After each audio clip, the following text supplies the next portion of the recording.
Hi, friends. So listen, I may or may not have accidentally emotionally neglected a houseplant. But before you judge me, just know that Harold, that's his name, and I are on speaking terms again. This bedtime story is about guilt, growth, and how even crispy leaves can carry forgiveness. Get comfy, dim the lights, and maybe water your own plant while you're at it. This is the houseplant that forgave me. There's something rather suspicious about houseplants, if you ask me. They don't move, not exactly. They don't talk, at least not in ways we can measure. But leave one alone too long. Forget to water it. Maybe whisper something rude like, "You're just decorative," under your breath, and it will wither just enough to let you know it heard you. And yet they forgive us, most of them, eventually. This is a story about one particular houseplant and how, against all odds, it forgave me. Now let's set the stage. It was a Tuesday, but not a good Tuesday like the kind with fresh bread and gentle sunshine. It was the kind of Tuesday that felt like it had been reheated in a microwave 3 times. My socks were wet from a mysterious puddle in the kitchen.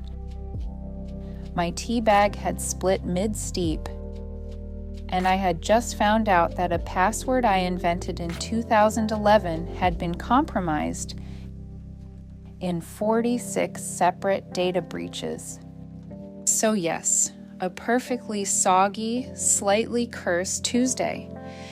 I was walking around my apartment doing what I call preliminary avoidance cleaning. That's when you don't actually clean anything. You just pick things up, look at them meaningfully, sigh, and put them back down. It's like a ritual, like politely bowing to your laundry pile before ignoring it for 3 more days. And then I saw it. My houseplant, perched in the corner of the living room, half in shadow, half in judgment. Its name, though it hadn't confirmed this, was Harold. He was a pothos, a low-maintenance kind of guy. The sort of plant you get when you say, "I want something alive in my space, but not something that should depend on me." Like an emotional support friend who doesn't ask follow-up questions. But Harold looked rough. His leaves, once a cheerful green, had curled at the edges like old parchment. One of his vines was doing an unfortunate impersonation of dried linguine. And I felt guilt deep in my chest. The kind of guilt that can only be cured by baking banana bread or dramatically apologizing to an inanimate object. So I did what any reasonable person would do. I poured him a glass of water, sat down cross-legged in front of him, and began to explain. "Harold," I said, "I'm not proud of what I've done, or rather, what I've not done. Which is to say I forgot you existed for, give or take, a lunar cycle." He didn't respond, but I swore the leaves shifted ever so slightly, a skeptical rustle maybe. "You have every right," I continued, "to resent me. I promised you a nice windowsill life. Casual misting, maybe jazz on Sunday mornings. But instead, you got dry air, no direct light, and a lot of podcasts about late-stage capitalism." Somewhere outside, a car honked like it was agreeing with me. "I want to do better," I said, and this time I swear he looked less crispy, which, to be fair, may have been the placebo effect of guilt combined with my very dry apartment lighting. I spritzed him with water. I rotated his pot gently, giving him a new perspective. And then I told him a story.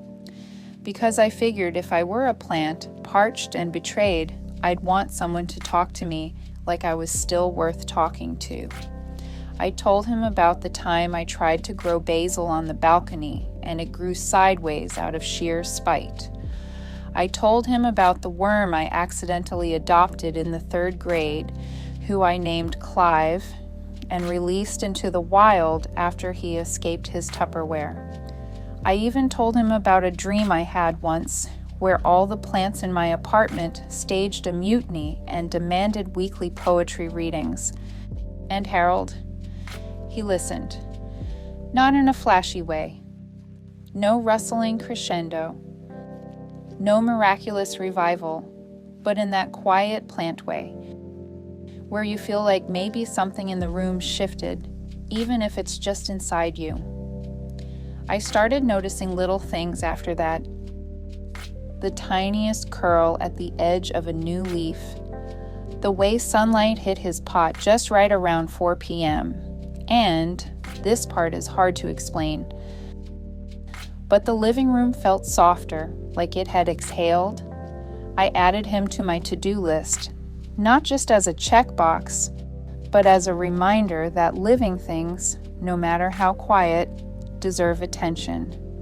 Even the small green ones who sit stoically in corners and forgive us with slow-growing vines. And then one morning, I woke up to find a new shoot, bright, tender, full of promise, unfurling toward the light. I leaned in, whispered, "Thank you," and though I can't prove it, I could have sworn he nodded. So now I keep Harold by the window. He listens to jazz.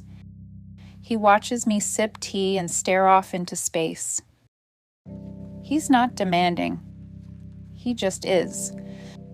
A soft reminder that forgiveness is often slow, green, and quieter than we think, that care is not always grand.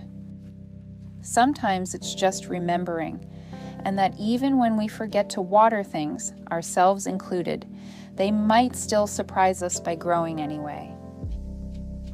And if you have a plant nearby, maybe tell it something kind. It's been listening longer than you think. Thanks for spending a little slice of quiet with me. I'm really glad we get to share this small, soft corner of the world together, where sleepy stories, curious thoughts, and the occasional houseplant redemption arc all have a place. Until next time, take care of your plants and yourself.